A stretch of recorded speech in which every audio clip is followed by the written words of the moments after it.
Kildare people about some of Pat Spillane's comments, especially at half-time. So, let's hear what Pat himself has had to say about the criticisms levelled at him.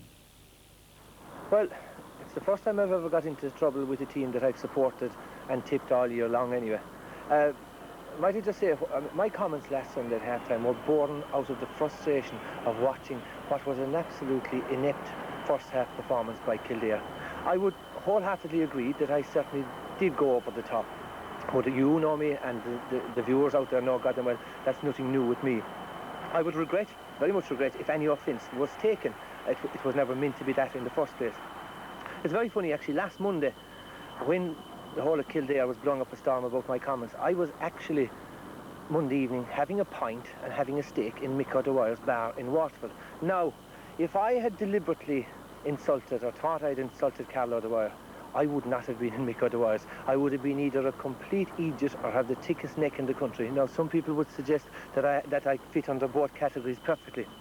But I spoke to Carl yesterday, explained my comments to him, and Carl was quite understanding. He's a very personal, very sound guy, very mature guy, and he accepted everything I said, and he said no problems. This morning I spoke with Brian Murphy, and likewise with Brian, I explained my comments, and Brian said he had absolutely no problem. So I'm very much relieved that they have accepted my explanation. It's funny, one little anecdote about Brian Murphy. Brian Murphy was an absolutely fantastic dual player as a minor with Cork in both hurling and football.